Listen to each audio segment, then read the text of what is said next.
All right, what's going on, you guys? We're back. And yes, we have a brand new title with a brand new show this week.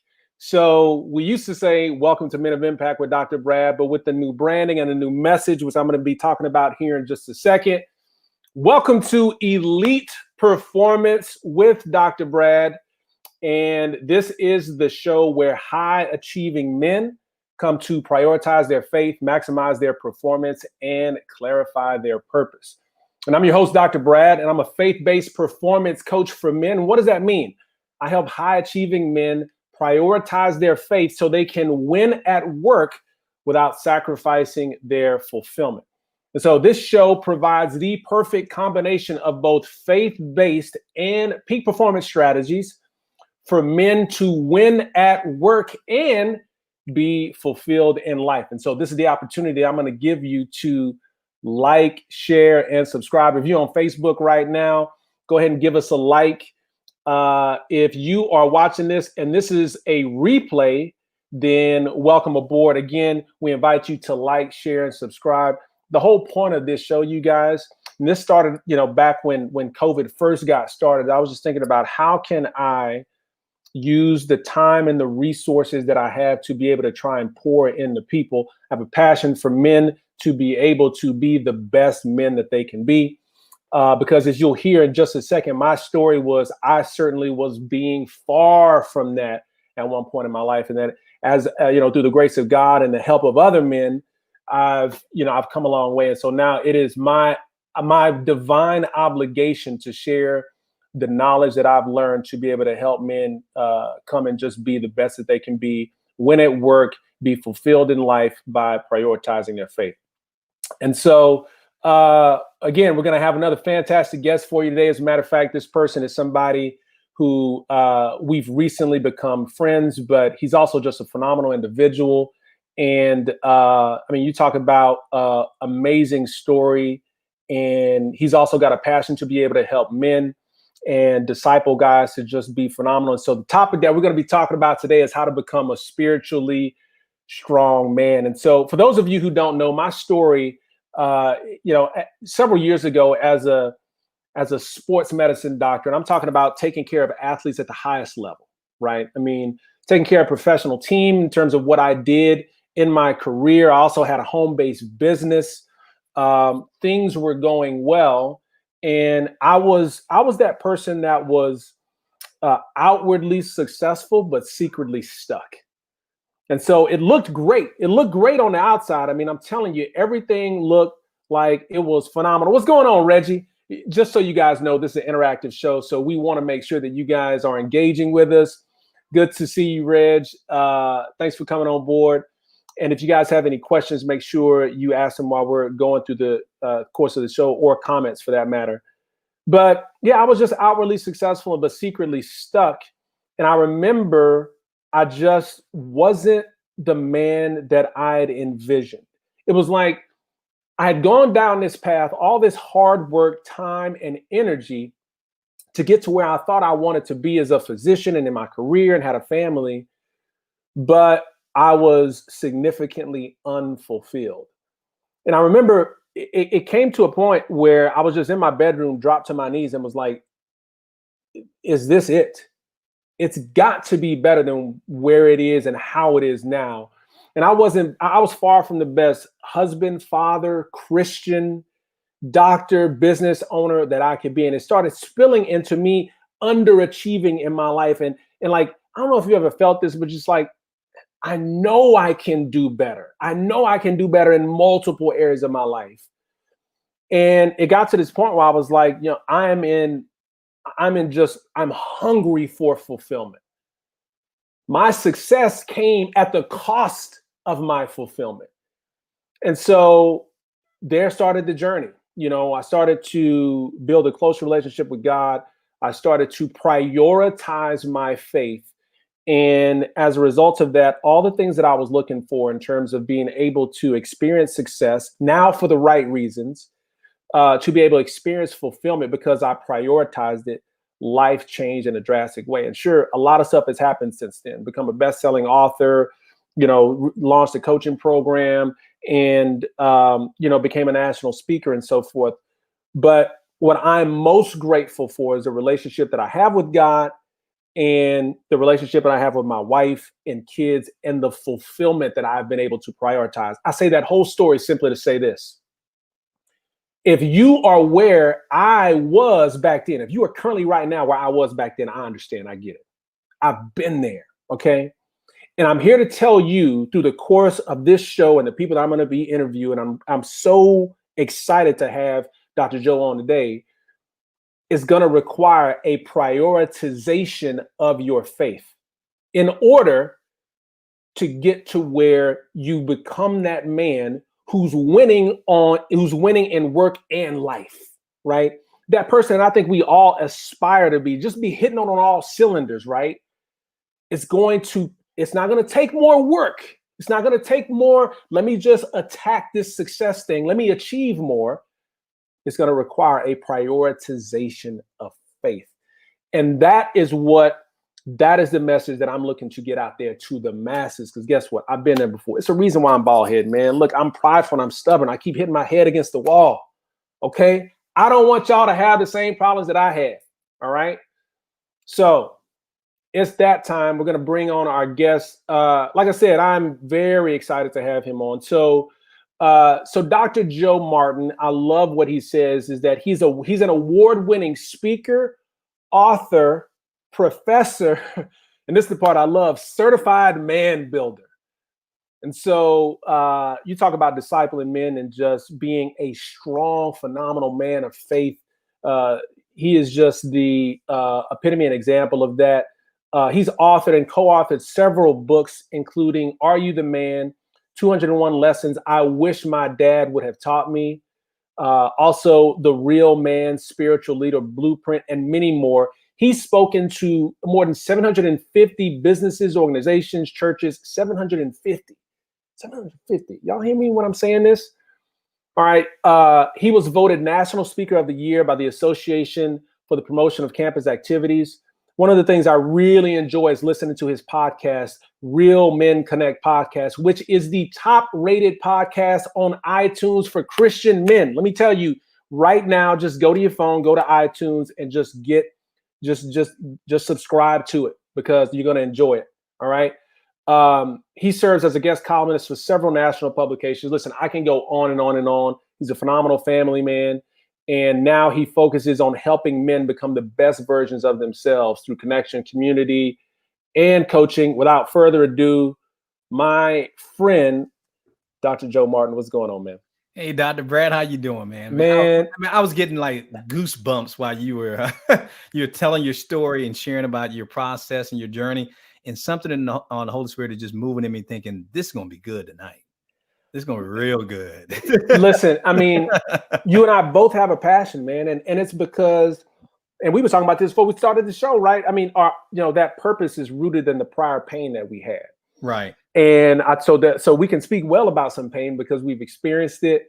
And it's an honor to have you on the show. Love the podcast, love the online platform and everything that you've created.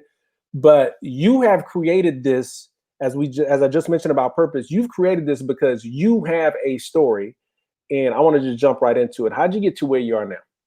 You know, what a question to start out with. I'm going to give you the ESPN version of it, Dr. Brad. So you can kind of unpack it the way you want to for the people who are watching, because I tell my story a lot and people know about my story, especially in our community.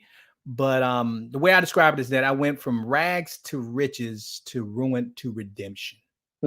And that's the best version. I don't even, when God gave me that to kind of summarize my story, because it's funny, my wife now, who is my second wife, they hear about my story and they just can't believe it because they're looking at me now and they said, this cannot, that cannot be you, the story you're telling.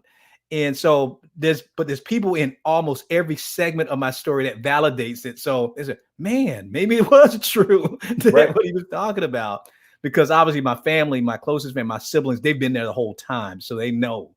But for people who just meet me, even you, Dr. Brad, if they knew where I've been and they'll say, no way, not him, not this guy. Right. But the rags part is I grew up in one of the toughest inner city ghettos in Miami, Florida, in a place called Liberty City. And if there's some old heads out there like me, if they've ever heard of 2 Live Crew, then they've heard of Liberty City. Oh yeah, by definition. Look, I'm raising my hand as an old head, bro, because listen, I know 2 Live Crew. Yes, so they know about 2 Live Crew. They used to call Miami the bottom, but I grew up in the bottom, in Scott Projects, in Miami. And my mom was a teenage mother. She had me at the age of 16, and she had my sister at the age of 17. So you're talking about a teenage mother who's a high schooler, a junior in high school with 2 children. And my dad decided he wanted to bounce. He couldn't handle it. He didn't want to handle the responsibility of 2 kids. So he left when I was only 2 years old. So my mom was forced to raise me by herself. Now, again, I'm giving you the highlight version because there's a lot of trauma in my past: abuse, addiction, poverty, starvation. I mean, you name it. I've experienced it. But we grew up we were dirt poor. My sister, who's now a doctor, also as well, she used to steal food from her fast food job just so we could eat. And it was horrible. I went through a lot of abuse verbally, as well as sexual abuse and everything else. But and I lost a lot of my friends to a lot of gang violence, drugs, alcohol, you name it. And so, but that's the rags part. The richest part, I tell people I wasn't a millionaire, but based on where I grew up, by the time I reached the age of 30, I had already had my doctorate degree. I became the youngest professor ever hired to teach in the state of Florida at the age of 24. I had bought my first house, Dr. Brad, when I was a senior in college. Nice. Moved my mom out of the projects a year after I graduated from college. Started my first business at the age of 22 with my wife, a clothing store. I worked for the Florida governor's office at the age of 26. Had written 3 books by the time I reached the age of 27. Wow. And I can go on and on. So I was what they call an overachiever, if you can say that. Yes. And so I was probably earning over $250,000 just running my mouth for a living, man. That's all I did. I'm 5 foot nothing, 100 and nothing. And all I could do is talk. But people paid me to talk, man. They paid me to write. I majored in communication. I taught communication. I worked in the field of communication. I started an events agency with my ex-wife in communication. So communication was my meal ticket to making a lot of money and giving us the life we always wanted to have, so far removed from growing up in the hood and the projects. So that was the richest part. I wasn't a millionaire, but I felt like one. For sure. And so, but now we get to the ruin part. And I loved when you were talking in the beginning. I love something that you said, and I even wrote it down because I never heard anybody say it the way you just said, Dr. Brad. You said, I was outwardly successful, but I was secretly struggling. Yep. Now, it's funny. You and I we must be brothers from another mother, because I have another saying similar to that. I said that I was a very successful male, but I was failing as a man. And people say, well, it's obviously I was successful because who didn't want what I had at the age of 20 something with all of this going on for you? I mean, I was telling you at the peak in my 20s, and I was making over $250,000. I was off about 6 or 7 months a year. Oh man, I was only working like 5 months out of the year. You know, that was a lot of traveling. But I remember I actually added up the days, and I was off at least half a year every year for like almost 15 years. And so it wasn't like it was hard work, and I was loving what I was doing, but I was succeeding in so many areas. But what they didn't see is what you said, that secret struggle and being secretly stuck is that I was failing as a husband. I was failing as a father. Because I had tried to outrun my past from the hood of the abuse, the addiction, the anger, the abandonment, all these other issues that I dealt with, but I couldn't run fast enough. I often tell men, I say, if you're going to try to bury your past, you better make sure it's dead. It'd be like a zombie movie. It's coming out of the ground, coming back to get you. And so my past eventually caught back up with me, because when I thought I did everything right, and let me qualify that. My belief was, just don't do what your dad did. Oh man, yes. Just don't do what you see other men in your community are doing. Because we had a lot of males in our community, but we had very few men. Right. And they said, what are you talking about? I said, no, you're a male by birth, but you're a man by choice. Come on. And I saw a lot of males who never chose to be men, because I saw all these grown men, but I never saw any of these grown men with any boys. They're all around other grown men, but yet I saw all these boys who weren't around grown men. Mm. And only one family in my hood. Now you got to understand how big Liberty City is. You're talking about 5 high schools, 2 malls. Mm-hmm. In my whole life, going up until I graduated from high school, I only was around one family who had a father and a mother in the home. Goodness Just one. gracious. Just one. But all these males in our community. But I'm getting sidetracked, Dr. Brad. Let me get back. No. So here's the thing. So now I don't understand why this woman who she doesn't have to work. You know, we're in our 20s. Yeah. Are you following me? Everything's great. We're running multiple businesses. We got multiple property and homes, but she's asking me stuff that I don't know how to respond to. I'm not emotionally connecting with her. Yeah. That I yes, she says, yes, you're here, but I feel like I'm a single mom. Mm. You're not giving me. How come you're not more affectionate? Now, understand, Dr. Brett, the reason why she's saying this because I kept my past from her. I've told you now more in the first whatever few minutes we've been on this that she knew in our whole marriage. Oh wow. All right. Because I'm thinking, okay, she doesn't have to know the nights I starved. She doesn't have to know that I was raped for 3 years. She doesn't have to know that my mom abused alcohol and abused me. Yeah. She need to know that I was suicidal from 12 to 18 years old. She didn't need to know all that. All she knows is that this dude graduated the top of his class. We making money. He's making money. We winning. Yeah, we winning. We're winning. What? So of course now my reaction, like the typical man, is, "What's your problem? Are you crazy? Why are you complaining? Look at this life that I done made. Look what we got, Yeah. And so here I am thinking, I don't understand why this isn't enough, and that became the downfall of the ruin part. Because what ended up happening, I really loved this woman, Dr. Brett. I really did. She was my first love. And I mean, I knew I was going to marry her the first time I saw her, but I couldn't satisfy her. I couldn't make her happy. It wasn't her fault. Right. What it was is I was suffering from what I call a learning disability that we have as men that goes undiagnosed called ABT, ain't been taught. And I didn't know how to respond to my wife. So you know what ended up happening, like a lot of men do. I said, you know what? She's not satisfied with me. I'm not satisfied with her. So I'm going to dabble in a little bit of porn. Dabbling a little bit of porn, like taking a little bit of crack. Right. I'm going to just take a little bit of something that's addictive. Right. And so I get into porn, and now porn is now becoming more part of my life. But the only problem with having an addiction like porn is that you have money behind it.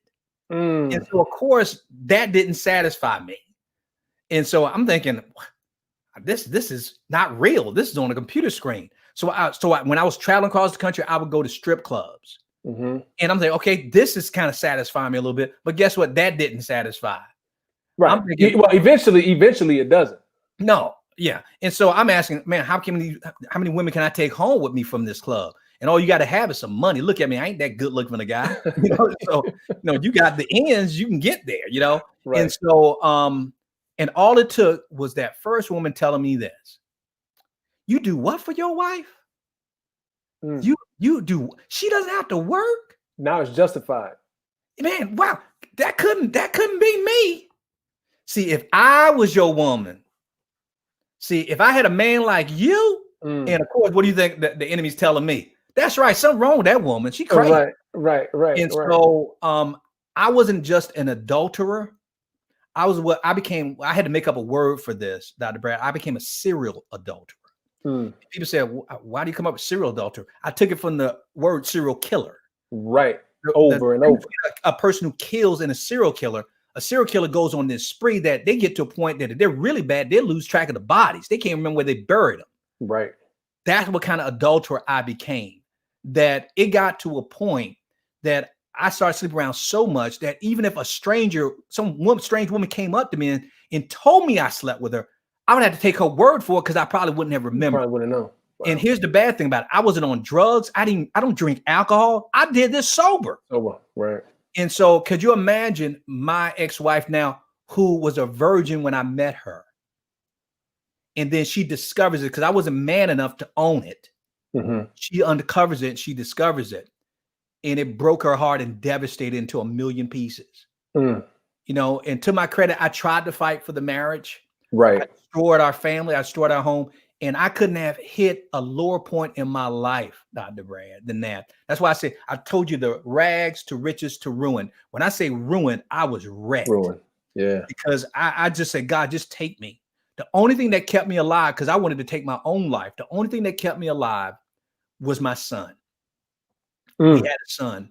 And even though I wasn't a man he needed me to be, he still needed a man in his life. And I didn't want to be another man that abandoned their son, because I grew up around a community like that. Yeah. And so my son gave me the will to live. And he gave me the will to at least kind of tough it through this life. Yep. The redemption didn't come just because I decided not to take my own life and that I had something to live for. It's by divine intervention. I met a man who wasn't my father. And I met him on a speaking trip. I met his son, and his son introduced me to him eventually. I'm giving you the short version, but it's a miraculous story how I met this man who had 8 kids and been married for 20-something years at the time. And he changed my life.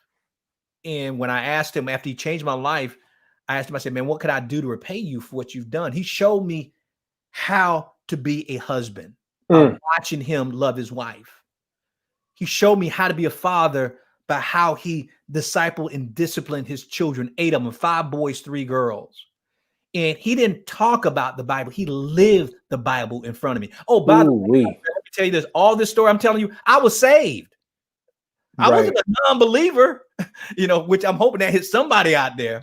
Well, I mean, the church don't mean you saved. and let's be real, man. Let's be real, because saved don't mean that it saved you from temptation. Saved don't mean that it saved you from bad decisions, right? Like, if anything, there's a lot more people who I believe are saved who live, the secret life. And listen, I understand. I get it.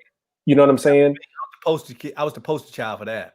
Yeah. And so we need to hear this, man. We need to hear this. Like I said, man, you're talking about living in secret, man. I mean, I was, the bad part is when you do it so good. Yeah. You know what I mean? Yeah. So it's like, we got to hear these stories. It can't be all bad if I'm prospering. Exactly. What the Bible tells us, though, what is a man to gain if he gains the whole world but loses his soul? That's right. And as I look back, the redemption came with Howard stepping into my life and changed it. And he never take credit for it. And it's funny because now like you said, we have the top rated podcast on iTunes for Christian men, and yet I can't get him on my show.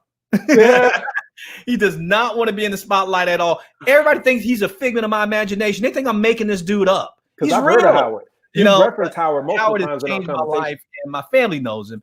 But Howard has changed my life. And then God slowly but surely restored me. And you just said something, Brad. When he called me to ministry, because I was in education. The reason I was getting paid so much money, because I was this high-priced consultant and educator who was helping turn around school districts and working with kids. And I just was in demand. I mean, I just was in a lot of demand, and because you know how bad the school system is, so, but what was amazing that I lost everything, and God had called me to this, and I didn't want to do it. And it's not that I wasn't thankful for what Howard did for me, but let's be honest, based on the history of men in my life, why in the world I want to work with them? We're prideful. We're hard-headed. We're womanizers. We're selfish. We're egotistical. We're insensitive. So all these things, I'm saying, I don't even want to work with me. Why want to work with these men like that, right? And so I was kicking and screaming, thinking, I do not want to work with dudes. No, God, send somebody else. But Dr. Brad, I know why he called me to this, because of what you just said earlier. He needed someone who's not afraid or ashamed to say, hey, you can judge me. You can call me. Now imagine me sharing my story with you, but I'm doing it in front of a group of women, 500 to 1,000 women, telling what I did to my ex-wife. They all want to kill me after I get off that stage. That's right. But I'm not scared of them either. I'm telling the truth. I said, because who the Son sets free is free indeed. Yeah. You can't possibly say anything to me that make me want to go back in bondage to what God brought me out of.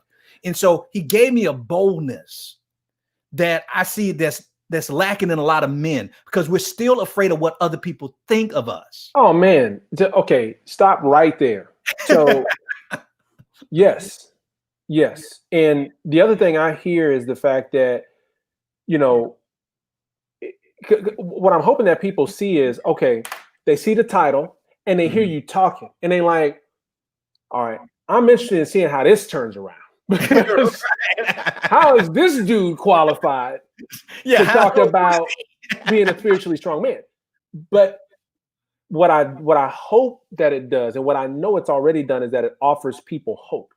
Right. Particularly for the ones who think, and you know what I'm talking about, think there's no way for me to get back to God. God can't help me. Boy, you don't know. There's no way for me to develop this relationship with God. I'm gonna keep living behind the scenes. I'm gonna keep, living this outwardly successful thing, and I gotta keep, putting on the show. I gotta keep putting on the show, right? Because, like you said, I'm too worried about what other people think. I'm too worried about, and it's not until, and that's all pride, man. Let's be real. Yeah. And I can say that to my, about myself. It's just all pride, and until we can really, men like you and myself, share our stories openly, so that other guys, because man, look, Dr. Joe, we ain't the only ones, man. We can't be unless God just picking on us. Oh, Lord have mercy. And if that's the case, but he loves too much to be picking on me, so I say I can't be the only one. I give an example, and somebody's gonna be blessed by what I'm getting ready to say right now. I tackle the tough subjects when it comes to discipling men, and one of the topics that I tackle is sexual abuse. You heard me mention it on the air. Now, 1 out of every 6 men are sexually abused as children. Now, I speak and I see thousands of men. I'm the only one. How come nobody's telling me they've been abused? So you're gonna let me sit here and say I'm the only person that God permitted to be sexually abused as a child? And I was getting ready to share something with you. I don't think I'm gonna say that because it's gonna make somebody mad if I tell you. But I gotta say it, because go ahead. I ain't gonna stop you. Let me say it. I stood in front of a church. It wasn't a church group. It was a men's group at a church. We're talking about probably about 600 men. And I shared my story. Dr. Brad, I ain't making this up. Okay. This is why I didn't want to work with men. Yeah. All right. Over 600 men. I tell them my story about being sexually abused as a child and how it destroyed my life. The secret of it destroyed my life. It wasn't the abuse that was destroying my life. It was the secret and the hiding. Right. Because they say you're sick as your secrets. And I was getting sicker by the year because I kept burying it and burying it and burying it. So I'm telling them. And so I said, 1 out of every 6 men, I said, and I cannot be the only one. I said, somebody, I'm sure that means in this audience out of 600 people. And I said, do the math, 1 out of 6. That means at least, I don't know, what's the math on that? 1 out of 6 out of 600. At least what about? That's a lot, right? A lot. I said, at least that many in this audience. I said, so who's going to stand with me? So I don't have to stand alone. Out of 600 men, Dr. Brad, how many you think stood up? 0, man. I already know. 0. Zero. And I looked at these men.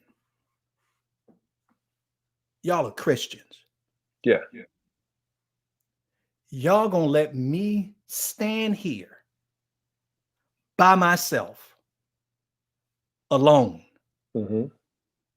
after what I just told you.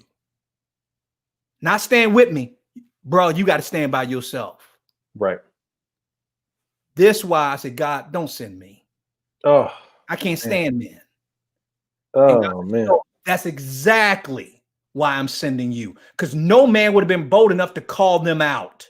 Yeah. Because for all intents and purposes, they should have chased me out of that conference. Well, like that. What I get excited about is knowing that you planted the seed, right? And we talk about that, as Christians, as men, is like we may not be we may not be there to witness the harvest and the fruit, right? But you planted seeds in there that I know men were future. There was future freedom from the fact that there was a seed planted. Because I can remember, I was even telling my wife, I I had been to multiple men's conferences where action wasn't taken at the conference, but I said, man, the guy who spoke changed my life, because it was like an eventual, like, all right, seeds planted, water, next person come, water. You can tell. Eventually, I was like, that, got to start talking to somebody. You got to go start having some community. So you're absolutely right, because even at that conference, the conference was an all-day conference. So of course, what do you think? My phone started blowing up at the conference. Right? Guys pulling me to the side at the conference and was telling me just fearful, just afraid. But they're telling me, so the Bible is right that we're responsible for the sowing and the watering, but God brings the increase. And so I've now gotten to the place that I have a peace that I don't have to see the fruit. I don't have to see the harvest. God, I just got to be faithful in the sowing. And that's what I'm trying to do. That's big, man. That is big, man. I want to talk about I want to give some guys some tangible things that they can walk away with today, because I think you're great at, obviously your story is phenomenal. If you are watching right now, I'm going to challenge you to go back and watch whenever we start talking about Dr. Joe's story again. I've got Dr. Joe Martin here today. He hosts the #1 podcast for Christian men, Real Men Connect. And so we're talking now about how to become a spiritually strong man. I firmly believe that at the time, whenever I was really just unfulfilled, life seemed great on the outside, but on the inside, not so well. I knew there was this, even though I may not have identified myself as a man of faith, I knew I had to get back to God, man. And there was this feeling like I can't truly, and I really want people to listen to this, and you probably felt the same way, I truly can't maximize my potential. I mean, dude, I'm talking about, I got big dreams, I got big hopes, I got big things that I want to have happen, but there was this underlying, almost like, thing that I just knew without ever voicing it, I'll never be able to reach it until I get close to God, until I get the ship right. You know what I'm saying? It's like, until I get right, I can't. And as I've, gotten older and I've gotten closer to God, I'm like, how could I get to those dreams that he put in me unless I was close to him? You know what I mean? So I want these guys who are big dreamers, big visionaries, who want big things to happen, who know that they are spiritually, they have a glass over them because they're not where they need to be. How do they start to become a spiritually strong man? I'm going to start by sharing with you something that my mentor, I'll tell you, Howard, that he shared with me all the time. It used to make me mad initially, because every time I would go with him asking for advice or for leadership and spiritual guidance, he always say the same thing: Joe, you got to seek him, Joe. You got to seek him. Right. And he would quote Matthew 6:33. He says, seek ye first his kingdom and his righteousness, and all things will be added unto you. And the key word is all things will be added unto you.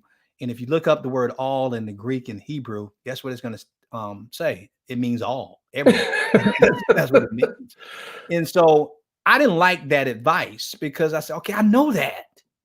I know that.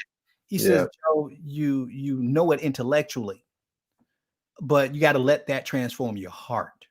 And it started me on a journey of what is it like to seek him. So for the men out there who are watching this, even for the women too, but I'm speaking specifically to the men, is because we're all called to seek him, men and women. Sure. But I work with men. And so to seek him with all your heart, soul, and mind is that you must get in God's divine order of things. And see, you show me a man whose life is in disorder. I'll show you a man who's out of God's divine order for his life. Dr. Brad, you and I could attest to that, because from the outside looking in, it looks great. Yeah, man. But inside, there's this turmoil, this discontent. Something's missing. I heard somebody say on one of our shows when I interviewed him, he says that what it is that we have a cross-sized hole in our heart that only God can fill. Yeah, man. You can try to put whatever you wanted, but it's not going to fit in that cross. Christ has to go there. And so, but what it was is that when I said, God, I don't get this, I said, it seemed like I was winning, but yet I lost everything. And then something hit me, radical, getting back in God's divine order. So here's some practical strategy for the people out there listening right now, because Howard didn't teach me this, but I watched it. He demonstrated, but he didn't know I had to put the pieces together. But which is more powerful, right? In terms of example. I mean, because you said something earlier. You said, what was it? You said you gave it an acronym, ABJ. ABT ain't been taught. Yeah, ABT. Yeah, ain't been taught. The reality is this, Dr. Joe, and I'm not trying to excuse anyone's behavior. Let us both be clear. I'm not trying to excuse anyone's behavior. It's still bad, whatever the case may be. But it is hard to know what to do if you've never been taught or if you've never seen how it looks. Right. You know what I'm saying? I can't go do a specific procedure, treat a patient if I haven't seen what that looks like. I could even read about it. And yeah, I might be a little closer, but man, if I haven't seen it, and so I feel like there's just a lack of examples. And this was one of my reasons why I said start the show. I was like, we need more examples that people can see, be like, hold up, you mean these men exist? Because man, even into my 30s, I remember thinking, I didn't even know men existed, just authentic people who were, and when I say brothers, like authentic brothers, I mean, I'm not talking about black folks. I'm talking about just authentic men. People who are real. Who just being real, who are men of faith, and you can have normal conversation where they trying to browbeat you over the head with a Bible, or I thought if I was going to be Christian, I had to look like Pat Robertson. You know what I'm saying? 700 Club. So I didn't know these people exist until I started experiencing that. I started seeing examples of that, and I started witnessing and seeing it just like our own children, man. I mean, they're going to learn more about how we live than what we tell them. Right. And so to me, Howard didn't teach me, but he showed me. Yeah. And I was able to put the pieces together. And you're right. That was a lot more powerful because now I owned it. But what I found out that it wasn't really anything new, but I'm going to make it basic and plain for the guys out there listening, is that God challenged me. He says, okay, now that you know you want to seek me with all your heart, with all your heart, Joe. I said, but God, what does that look like? He says, that means you must seek me first. Forget about everything else and pursue my order. And here was God's divine order. I didn't make this up. Okay. God revealed it.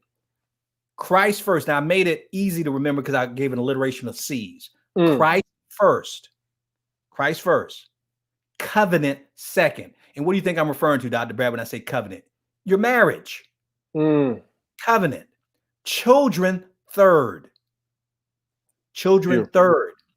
Community/connection with other people fourth. And check this out, which is totally blows our minds, Dr. Brad. Career is fifth. Are you kidding me? Wait a minute. God, whoa. That makes no sense. Let me get this right. You said seek you first, mean making you my top priority. Now, we're not talking about with words. I'm talking about in reality. If you look at my schedule and you look at my bank account, you'll see that God is the most important thing in my life. I meet with him. I have a standing appointment with him 6 days out of the week. I ain't talking about church. 6 days. Now, I love my wife dearly. Yep. She has one designated day. That's our date day on Fridays. All right. Now, I see her throughout the week, but I'm talking about that one day where there's no distractions. Yeah, man. Not Brad, you can't reach me. Nobody can set an appointment with me. I don't answer a phone. I don't respond to an email or a notification or alert. It's about me and her.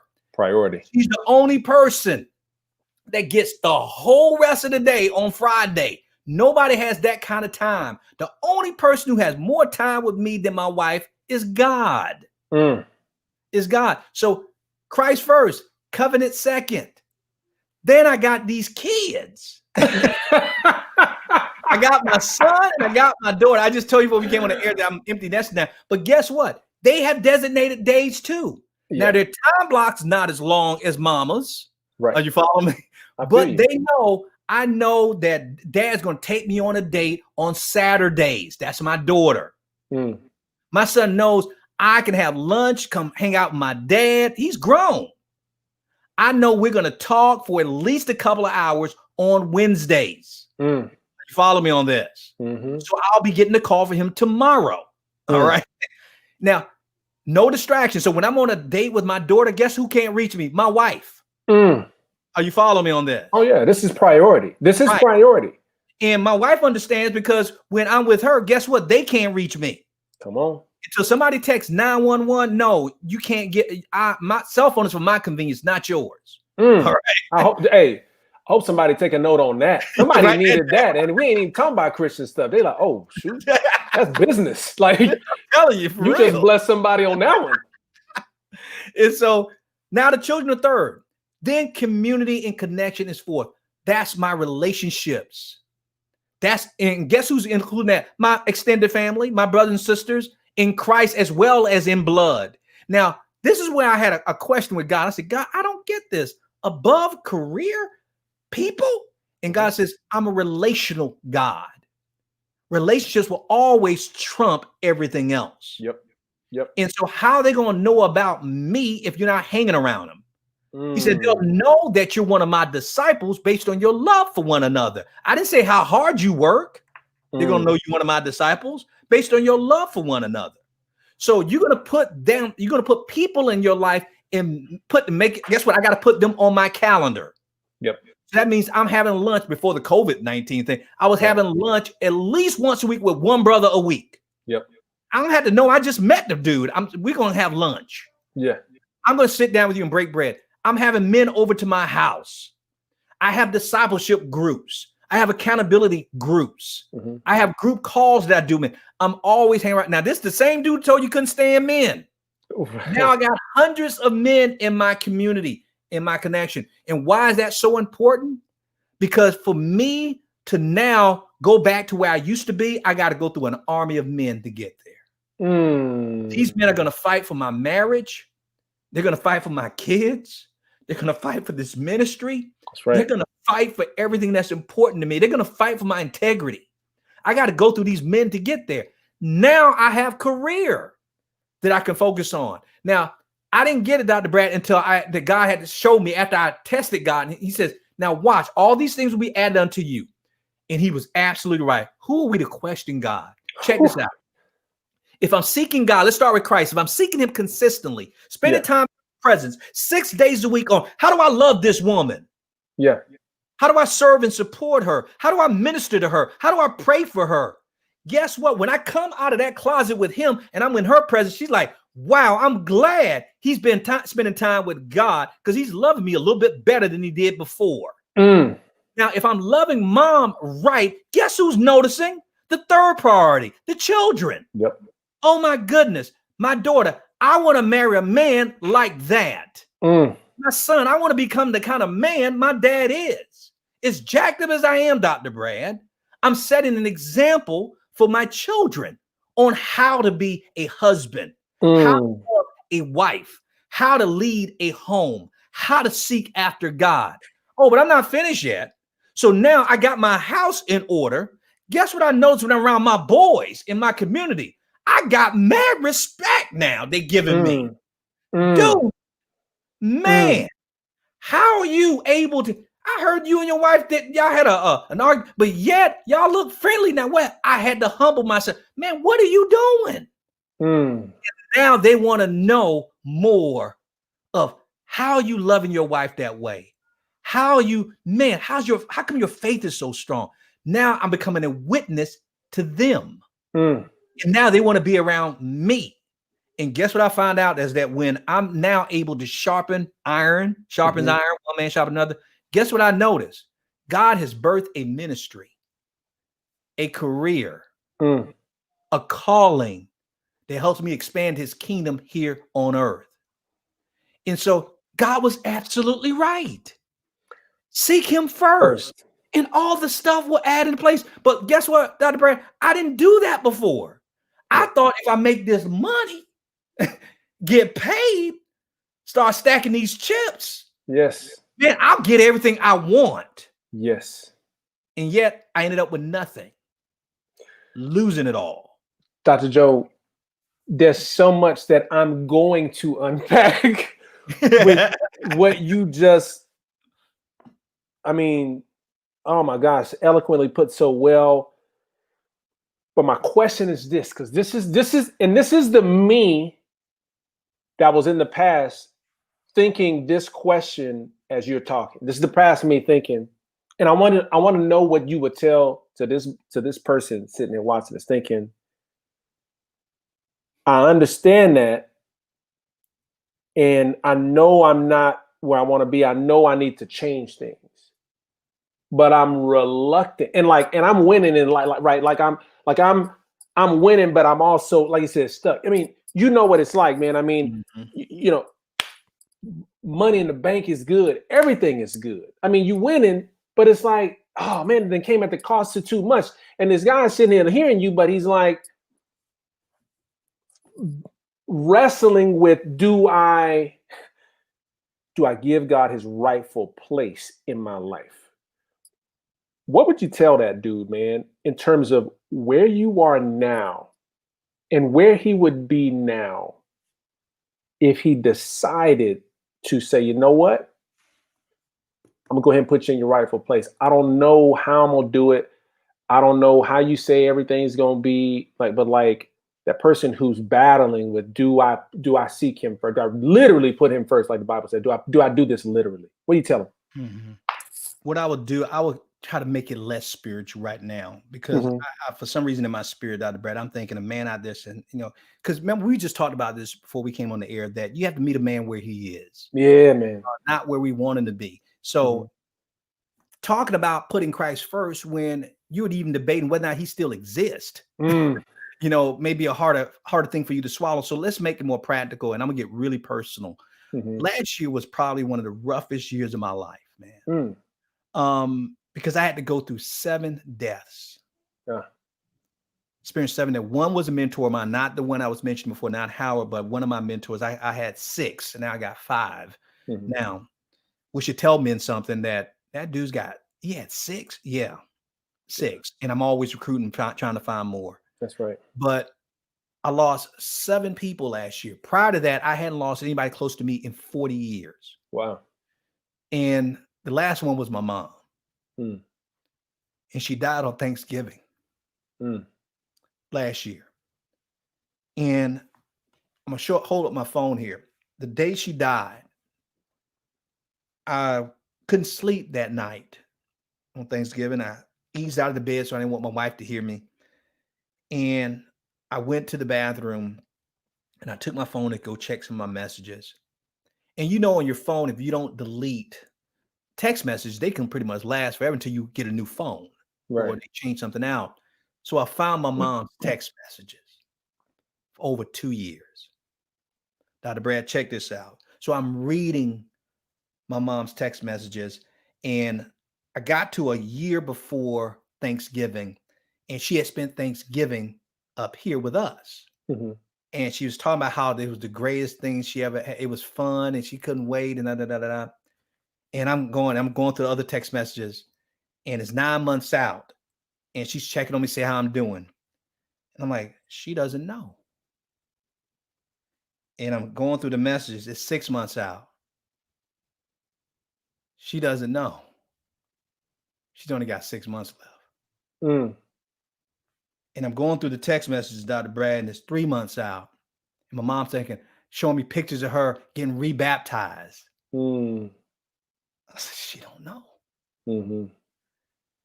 I'm a month out, and we're talking about plans for coming up here for Christmas. Yeah.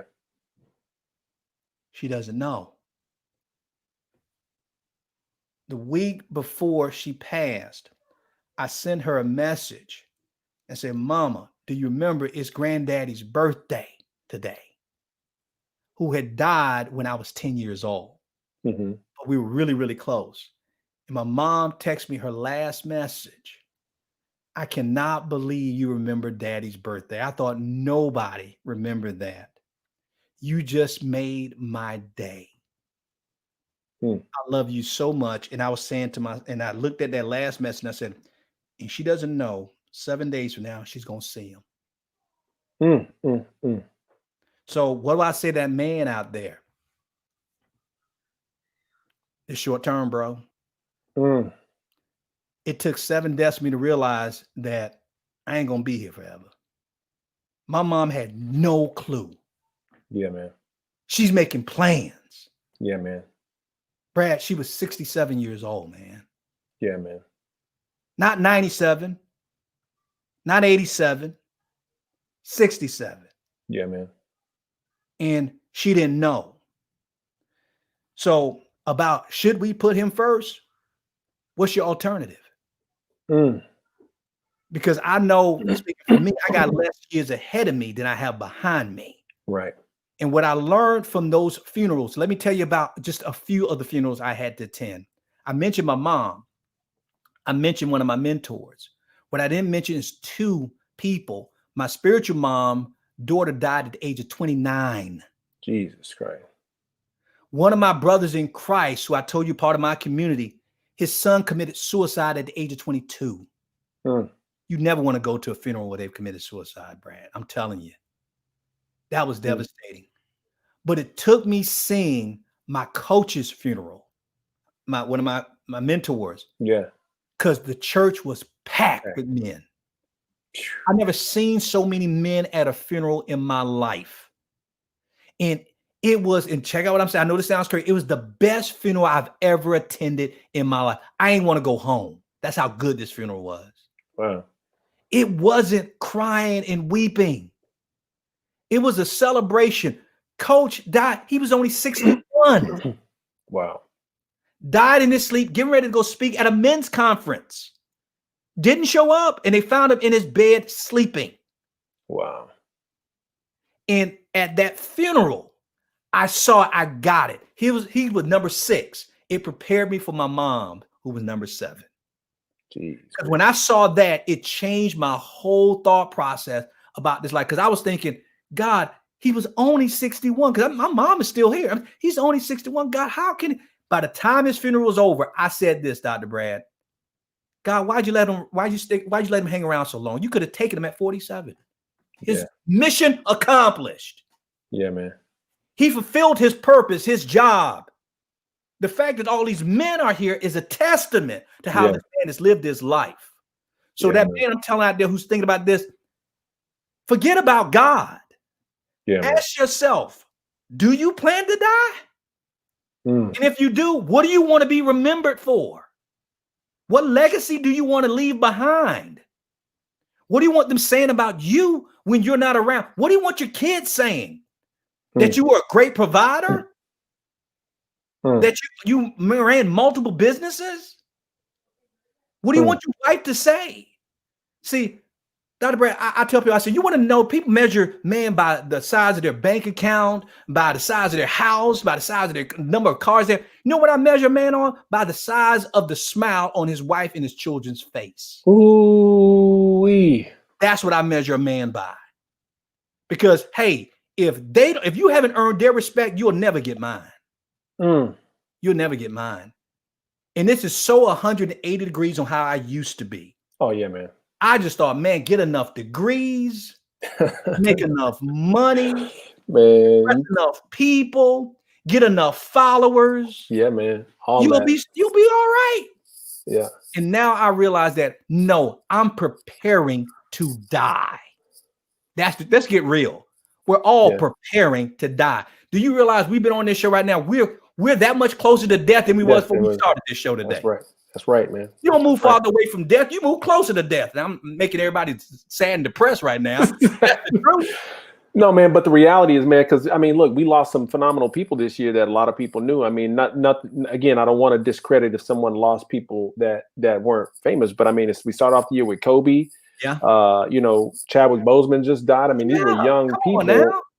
Coach John Thompson. I'm a big basketball player. John Thompson. So a lot of people hadn't talked about that. You know what I mean?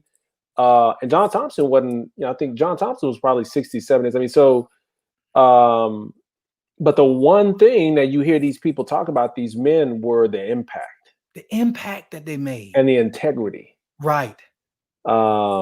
And I'm sure none of these men were perfect. Nobody is. I mean, look, I've been around long enough, Dr. Joe, to realize if I struggle and I got problems, everybody got problems. Let me just tell you, everybody got problems. The same reason, again, why I did this show, because for the people who ain't coming out, because I was secretive and I was secretly stuck for so long before I said something. Right. So we need us to be out here talking like this, man. But, you know, you come at it from such a different perspective, man. I love this because of what's recently happening. If we had this show before last year, before these people died, you would have a different answer. Yeah. You know what I'm saying? Yeah. But this answer came this way because it's been painted and influenced a little different because of what's happened. And somebody needs to hear that. I talked about unpacking the stuff you were saying, man. You talked about the 5 C's and the order. And not mind you, we're not just talking about the C's, we're talking about the order of the C's. Right? Order, right. This was a slap in the face for me. I remember I was working with this one guy. He was like, Brad, I want to take you through this value assessment. Like, you kind of look at your values. And I'm not gonna take you through the whole story, but basically by the end of this value evaluation, kind of see what your values are. He said, write down what you think your values are, like your top values. I wrote things down, family, this, that, and the other. By the time we were done seeing how many hours were put into certain things, it was a slap in the face for me to realize that the hours that I put into things were completely incongruent for what I thought my values were. And then the next step was look at how much time you put into something. That's what you value. Where you put your time and money, like you said, where you put your time and money is what you value. I'm gonna challenge every man that's watching this right now, because I can talk to you like this, because it was a slap in the face for me. It may be a slap in the face for you, but I'm only doing it because I love you. Look at where you spend your time and money. Yeah, man. And it's going to give you a real look at what you value. And if you don't like it, here's the blessing behind that. You can change it. Anytime. You can change it. And that's what I'm hearing is like, this is values. I was talking to my son every Sunday, me and my spiritual coach, who really started working with me a couple years ago. We do a little thing like this every Sunday. And I was talking about my son who wants to get this Nintendo Switch so bad. It's a gaming system. See, your kids out the house, like you said, you're an empty nester, man. I'm up in this world where we talking about Nintendo Switches, man. So he wants to get this Nintendo Switch, and he keeps talking about the money he has saved up. He's like, I got the money. I got the money. He always talking about, I got the money, Dad. I got the money. I'm ready. What he's failed to understand is that thing that he wants is more. And the reason why he hasn't gotten it yet is because he's not acting the way he needs to do. He's not doing the things that he thinks are completely separate from the Switch. Right. Son, clean your room. Son, do the things we're asking you to do. Son, treat your brother nice.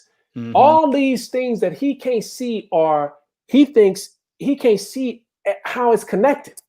Right. His obedience is directly tied to something that he wants. And what I'm saying is that these guys who want all this other stuff, listen, I'm not promising that if you be obedient, but I'm gonna tell you what, you'll have a higher likelihood. Okay. Right. If you are. And so it's not about the fact that you got the money. Like my son got the money.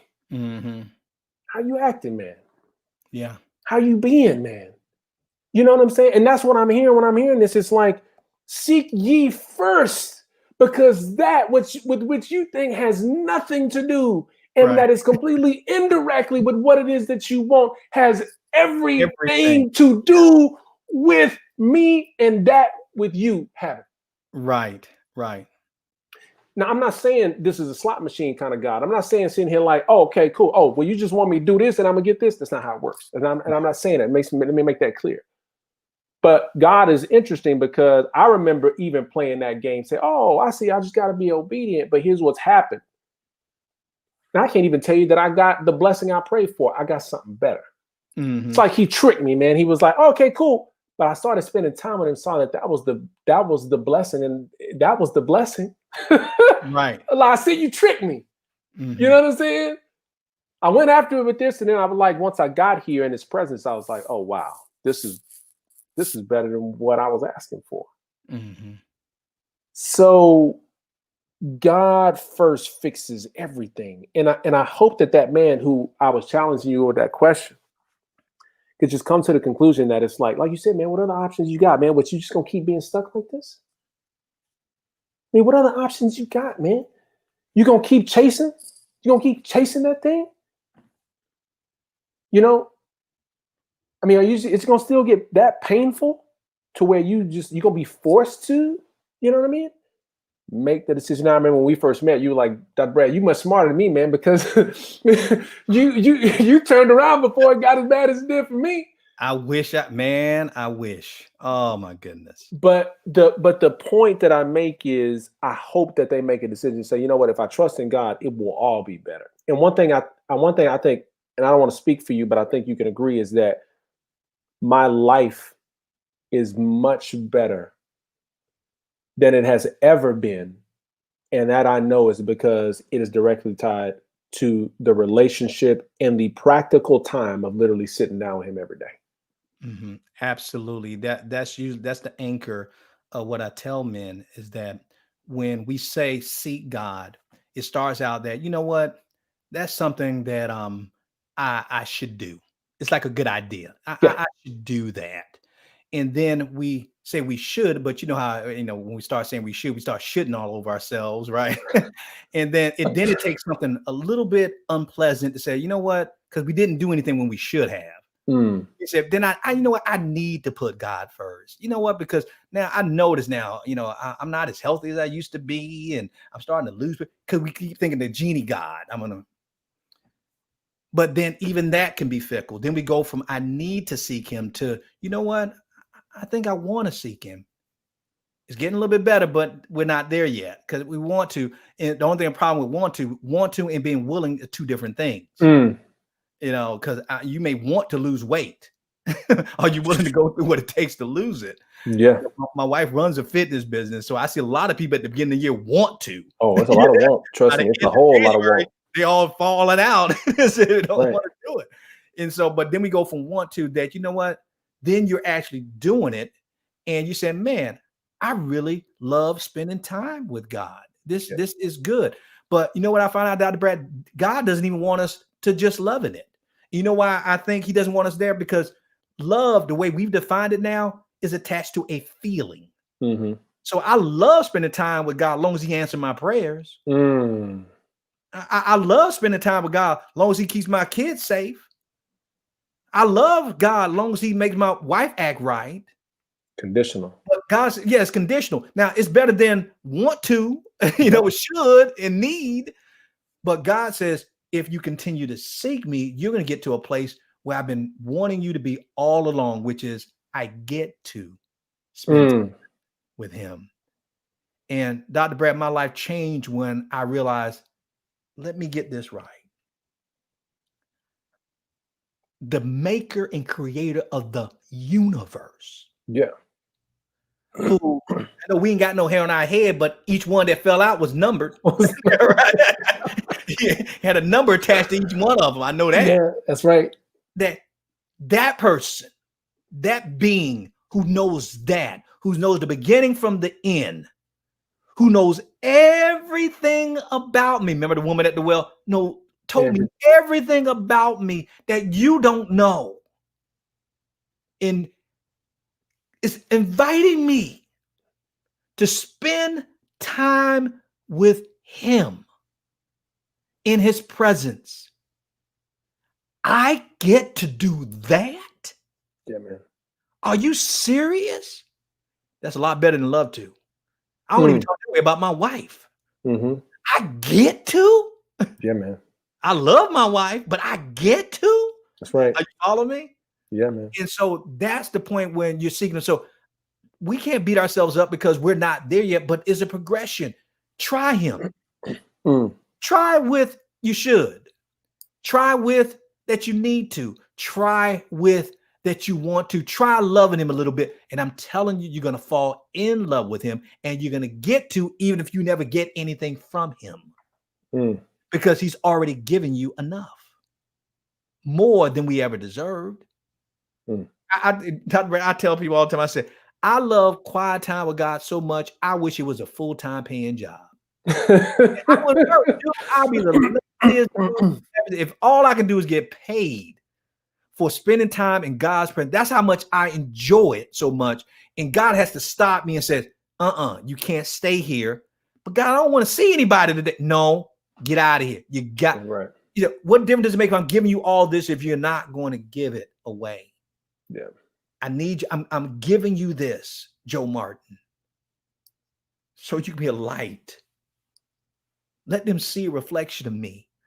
There's people out there who haven't met me yet. Man. And you're going to be the only Bible they ever read or ever see.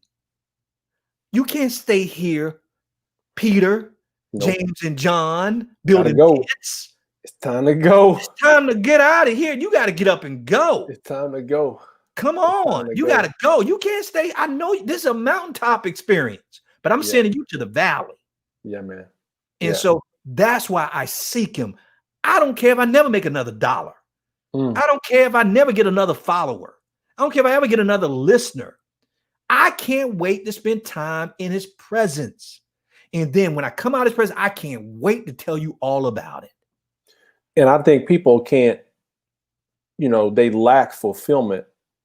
I don't think they understand the degree with which that fulfillment happens once you surrender to the idea of putting him and prioritizing him, as you said, as the first C. Test him, taste him, and see if he's not good. Test him. I tell people, man, I dare you. I dare you to do it. I double dare you. Yeah. And come back and tell me if you ain't happy. Right. Oh, Dr. Brad, somebody asked me, they said, Joe, you talk about quiet time all the time, spending time with God. How much time should I spend with God? I said, leave when you happy. If you happy in 1 minute, guess what? You had a great quiet time. If it takes you 2 hours, don't leave until you happy. That's what I tell. That's how much time. There's no time limit on it. You leave when you happy because he's equipping you for the rest of your day to take on what's coming. Man, Dr. Joe, look here, man. I hope these brothers, man, and understand again, when I'm saying brothers, man, I'm just talking about my brothers in Christ, man, that they have listened to this because I have certainly been blessed. I got my notes over here. Look, I got Christ, covenant, children, community, career. I learned some phenomenal gems today, man. And I just hope that there's some brothers who have listened to this, man, because one of the things that I teach is fulfillment first, fulfillment first, not fortune, not fame, right? Fulfillment first. All that other stuff going to be taken care of. Don't worry about it. Don't worry about it. Particularly if that's a dream that God put in your heart, all that stuff will happen, but now it's just going to happen for the right reason and the way that it should be and for his glory. So, man, I can't thank you enough, brother. Thank you. Brother, I can't thank you, man. Thank you for the work that you're doing, the platform that you have. Man, we are locking shields together to win back souls for Christ, because the enemy he's out there looking who he can devour, and he's starting with the men. Because Dr. Brad, you cut the head off anything, it is dead. You can live without an arm, you can live without a leg. You cut the head off anything, and it is going to die. Yeah, and man. He knows that if he wants to destroy us as a people, start with the head. And he's going to come after men with all guns blaring and ready. And so men like you, me, and other brothers out there who are running similar ministries and similar platforms, we're all in this together to win the souls of men back to Christ. Man, any final words, man? Any words of encouragement you want to give to the brothers who before we wrap up tonight? Yeah, I would give something very short. It's something we do in our group, and I'm actually going against our creed because this is within our community, but the Spirit is bubbling up in me to share it with outside, and we call it our Real Men Reality, because we have a program called the Real Men 300, but we have a Real Men Reality, and to me, this is my gift to men. If I can give men anything, Dr. Brad, is for them to receive what I'm getting ready to share. Not just to hear it, because they're going to hear it, but for them to receive it and believe it. Oh, you have no idea. If every man who hears what I'm about to say, if they can receive this, God can take me in my sleep tonight. I'm dead serious, man. he could take me tonight, Dr. Brad, and I will be satisfied. And now you probably thinking, what in the world, Joe, getting ready to share with us? I'm ready. I don't want you to die nothing, but I mean, I am ready.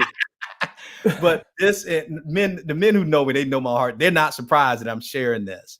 But outside the group, I just normally don't talk about it outside the group. But this is what I want for every man that comes through our program is this. And I want the men to listen to me. You are powerful because the Holy Spirit dwells within you. You are valuable because God sacrificed his only son for you.